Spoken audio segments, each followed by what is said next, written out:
What's up, everybody? It's your boy Nate. Today we are diving into the latest in AI news, and we're going to be talking about all sorts of amazing stuff. We're going to be showcasing some cool techniques using Google's VO3. We're also going to be diving into the latest Disney lawsuit against MidJourney and so much more. It's jam-packed with this video. I'm super excited. I know you are too. All right, let's go.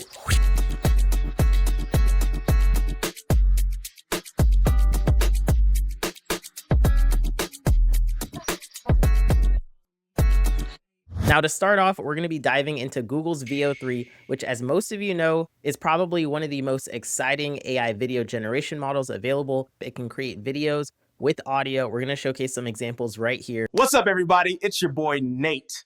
By the way, I'm not real. This is all AI. Why did the cargo plane break up with the runway? It said, "I need some space." And the way that you can access VO3 is available using Gemini or using Flow. If you guys want to get to try VO3 for free, you can sign up for their pro account, which will allow you to generate up to 10 videos for free. But there is one little caveat, and that is that it is a trial period for 1 month. So make sure you guys be sure to cancel it if you don't want to continue paying for it. If you guys did want to upgrade, it is much more pricier at $125 a month. At the moment, I wouldn't really recommend using Google's VO3 with their AI Ultra just because there are still some wonkiness and some things that don't come out perfectly well. And there's also a lot of competition in the space that is heating things up, which we're going to dive into in a bit. So anyways, with the first biggest news, we have PJ Asatiro's amazing commercial, which was actually approved for network TV. Indiana gonna win, baby! We're in Florida asking people what they put their money on! I'm all in on OKC! Indiana got that dog in them! Will egg prices go up this month? I think we'll hit $20. How many hurricanes do you think we'll have this year? Kalshi lets you legally trade on anything, anywhere in the U.S. OKC! Indy! OKC!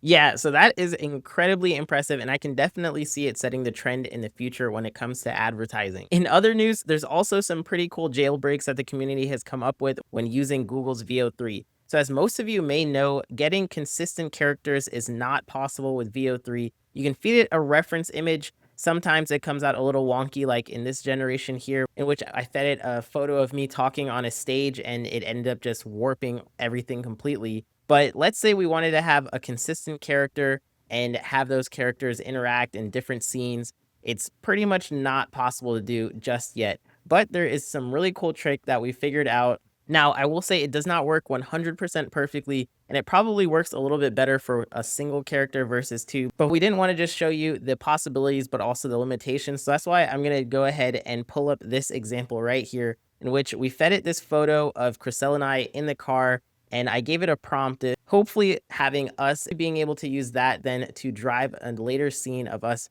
walking up to a large space station.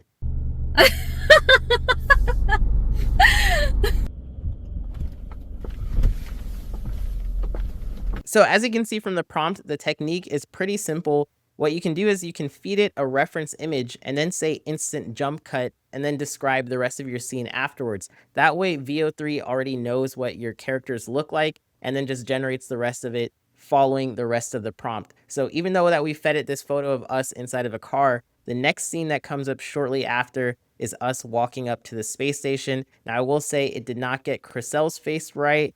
And, you know, I still look a little bit wonky there, but it's not bad for like a quick workaround. An even better technique is to use the scene builder in Flow, which allows you to then take a reference scene that you've already generated, and then you can click on the plus sign and either hit jump to or extend and describe the rest of your scene. So for the second scene, all I need to say is that the woman then jumps through a portal and lands on an alien planet, and it retains that same character throughout the rest of the scene. Now, of course, if you guys were to experiment with this a little bit more, you might be able to get even better results. So definitely go ahead, have fun if you have the credits to do it. Otherwise, just wait until we drop some more info on how to make this technique even more fine-tuned, or essentially whenever VO3 allows people to have consistent characters in their video generations. If this is your first time using VO3, you want to be aware that the generations can get pretty costly, but there is a new model that is available called VO3 Fast, and that should at least take up much less credits. So here you can see it only takes 20 credits,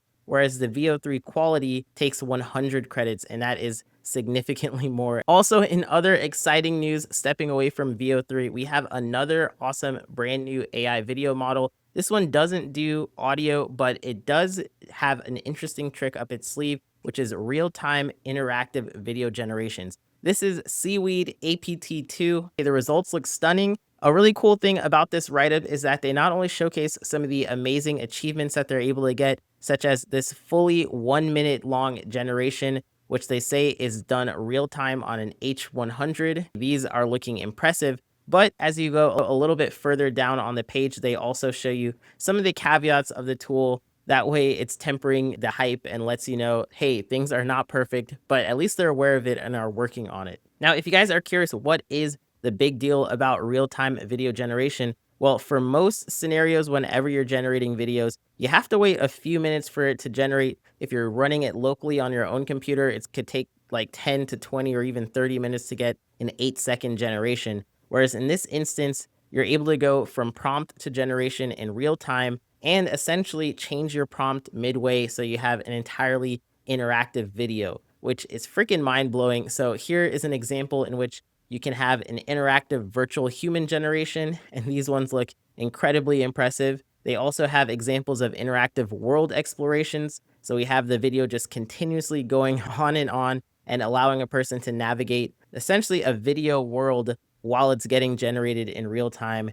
And this looks really impressive. You can see the navigation here on the bottom, as well as what the generated videos come out, showcasing all of these different interactive scenes. They have this really awesome write-up and visualization of the architecture of how this works compared to some of the other diffusion models or even next token prediction models. So it includes both a block casual attention in the generator transformer as well as a discriminator transformer, and allows you to use the frames to loop in and condition future frames. Another cool thing is that they showcase some of the examples between other leading video generation models such as Skyreel V2, which is seen as a state-of-the-art model, and their own version here. So one thing that you might notice is that as Skyreels goes on past the 20-second mark, you get a lot of quality loss to where this hardly looks like a coherent video by the end of it. And then most other video diffusion models look pretty similar in that sense. But in their case, the only thing that really changed was the character's profile or image, but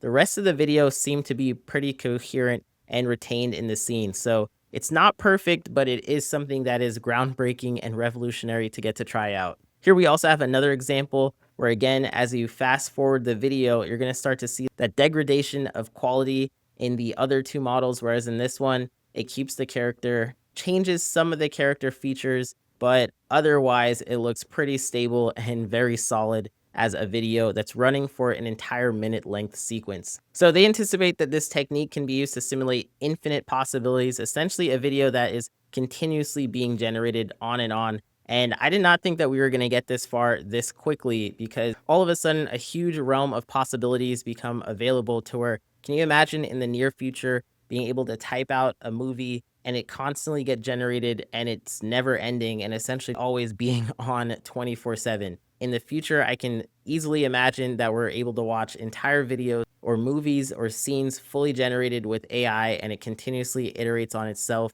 making a never-ending story. Sounds a little dystopian, but also on another end, hey, at least there's a lot more cool stuff that I think people might be able to get to experiment with, and there's going to be less barriers for entry when it comes to content, really democratizing it for everyone, much like smartphones did when it came to photography. So here we have more examples. Of course, if you guys want to see all the links to all of the latest updates that we're talking about in this video, we're going to have all those links down below in the description box, so you guys can go ahead and check these out for yourself. I think you're going to have a whole lot of fun because there's some really awesome use cases, even these challenging cases that they showcase at the end here. Okay, and as the last final big news that we wanted to talk about is that Disney filed a lawsuit against MidJourney. And if you guys have never heard of MidJourney before, it's pretty much one of the most popular AI image generation platforms. They started off on Discord before having a fully fleshed out website. We're huge fans of MidJourney. In fact, we even have the very first edition MidJourney magazine right here. But now that Disney is involved, it's going to be a little bit interesting to see how this all plays out. Disney is really trying to crush them, or at least create a world in which if you want to generate certain characters, you're going to have to pay a licensing fee, which does not sound like it's overall going to be better for creatives, and instead just another way for them to make money off of their IP. In this scenario, it is pretty obvious that they did train on copyrighted materials, but it does kind of suck that really only Disney and Universal seem to be the players that can actually profit from this. It's just a really tricky situation when it comes to copyright. Now, if you guys do enjoy using AI to generate stuff and find it really empowering as a creative, you don't actually have to worry too much if MidJourney gets shut down, because there are a whole lot of open source models that allow you to do just about the same thing, if not even better quality. There's always going to be new open source models that come out,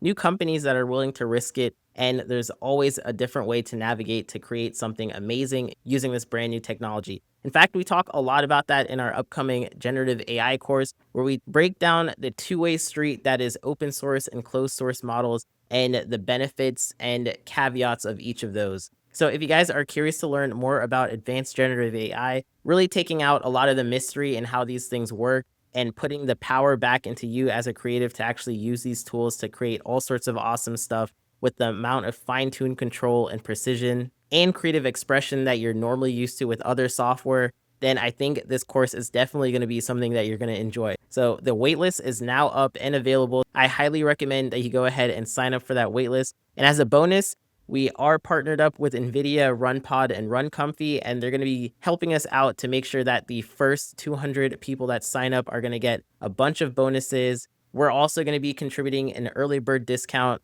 That way, when the course launches, it is the absolute cheapest that it's ever going to be. And we really want to make sure that as many people can sign up for this as they want. So make sure you go ahead, sign up for that waitlist. And we're also going to be sharing some more updates related to the course as the date gets a little bit sooner. I'm super excited for it. We have some heavy hitters that are going to be announced. I'm going to keep it a little bit of a secret for now, except to the people who are on the waitlist. You're going to be getting an update related to that pretty soon. There's even more crazy news coming out from the community, faster ways to generate videos on your computer, even less requirements for generating videos, so you don't even need a 4090 for a lot of this stuff. And it was honestly too much to pack into this one video, so we're going to be diving into it next week. So if this is your first time on the channel, make sure you go ahead and subscribe. Anyways, I hope to catch you in the next one. Until next time, all right, peace. So what do you think is the best generative AI course out there? Oh, that's easy. Without a doubt, it's Black Mixture's generative AI course. It taught Emmy how to generate.